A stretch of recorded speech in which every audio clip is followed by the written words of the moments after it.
I'm just an accidental speaker because I met General Sani on a flight from Leh to Delhi, and I was passionately talking about my various adventures and travels, and he thought I run an adventure tourism company and therefore invited me to come here. Actually, I don't. I run a consulting company advising companies and political parties as to how to win public perception and opinion. But having said that, my education in hospitality, my travel to more than 50 countries and extensively around the nation, my connection with Kashmir and Leh through family and friends, my passion for sustainability. My son is an environmental economist.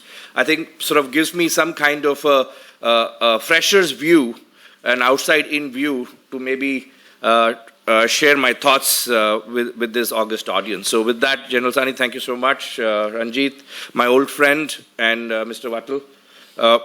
I would like to start by challenging one concept about 6%. Sir. I read the 2015-16 economic report on J&K, and as a business person, I always wonder that the share of the pie of any GDP or any business can change dramatically if we were to bring the right focus into that area. So two thoughts. One, being a student of Michael Porter, my idea around the competitiveness of nations and competitiveness of businesses is built around the fact that you do what you're doing do best at. And the second idea is to understand in the whole idea of Leh and development of Leh Ladakh and J&K, what is the most competitive form of development?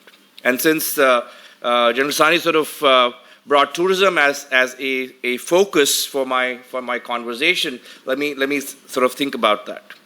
First of all, what is tourism? I think if we try to understand the fact that it is a influx of visitors looking for an experience away from home, and therefore there's a whole ecosystem that sort of works around to deliver that experience. So you can think about the demand side of tourism, and you can think about the supply side of tourism.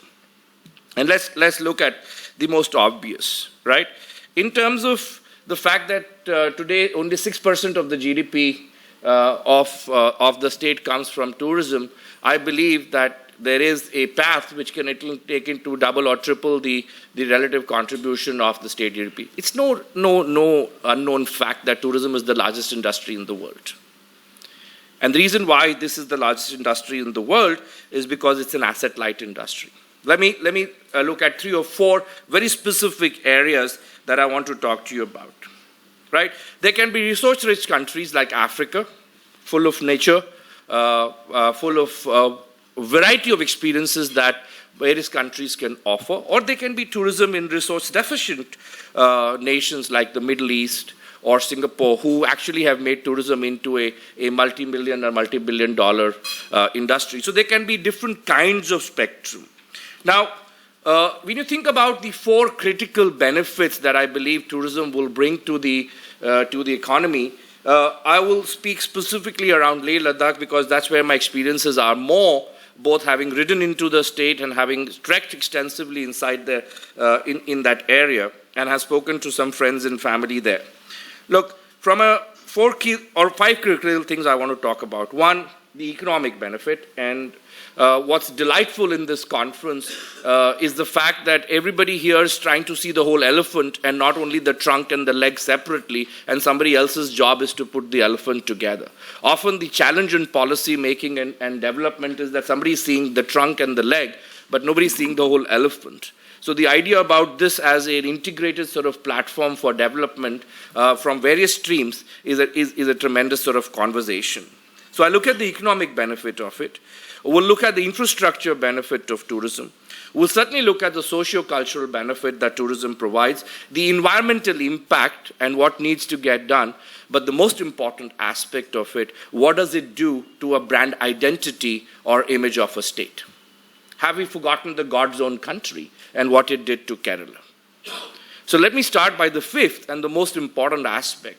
As we try to look towards branding a nation or branding a state, the idea of tourism as a flag bearer of the brand is a wonderful idea, simply because it involves transfer and exchange of people. Cultures melt, people melt, both national as well as international cultures. Therefore, it creates a sense of togetherness, inclusion, and experiences bring the best word-of-mouth ambassadors, not only within the nation, but outside our borders. So what better way than to bring a shared understanding of each other than to encourage tourism? Right? We talk about people-to-people contact as a way to build inclusion, but tourism is the best form of people-to-people contact. So I think it just thinks about the brand, and the investment in branding itself is a tremendous way in which we can think about tourism. So being a consultant in that area, let me start with that part. Has the government of J&K given enough thought about how it will need to brand tourism? Now, there can be two forms of tourism. One, which is and let me start with the Africa experience. One is the Kenya form of tourism. You have mass, millions and millions of people visiting, or what I call the Botswana form of tourism. It's focused, it's premium, it's low on environment, and it's high on the value it delivers to its citizens and to its visitors.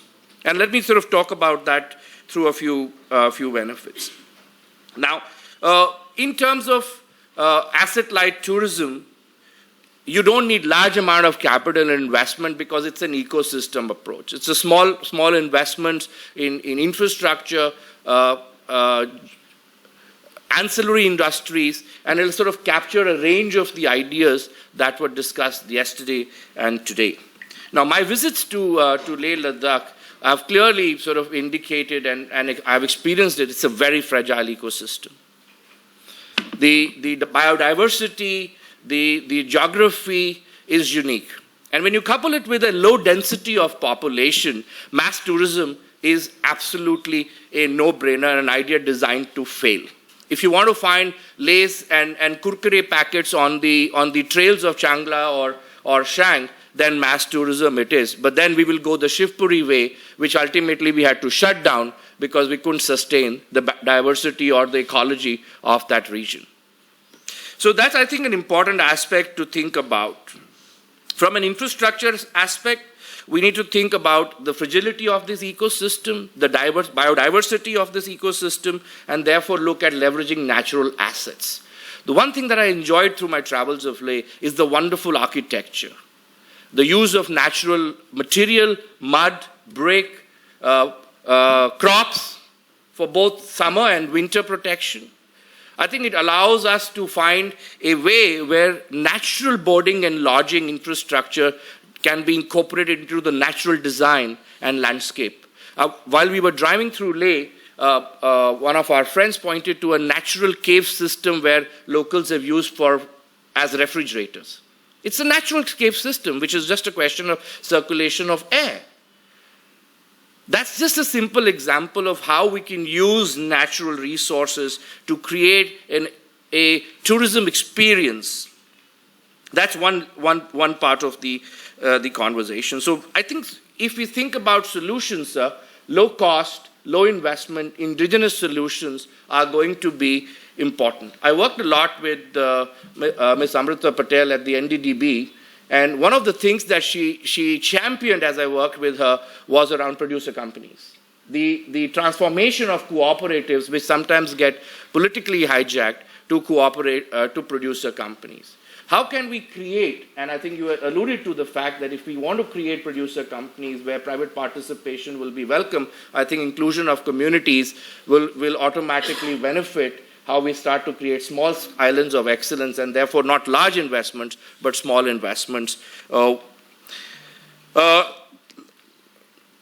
but not the least, I want to sort of think about the fact that environment is going to be an important aspect of this tourism. You don't want to see news in time to come where we have traffic delays at the top of Mount Everest. There were 250 people waiting for days in a queue to just scale the summit. So you don't want to get to a situation where we want to take the popularity of a destination to actually destroy it completely. So very brief, I think God's own country is not only Kerala. This is God's own country. Every part of it is beautiful. The richness of the natural resources, the opportunity that it provides. And I believe coming from the business of tourism where I was born in my career, I would say it's the least path of resistance with the shortest time to the highest gains, both to the economy and to the people of the state. Thank you so much.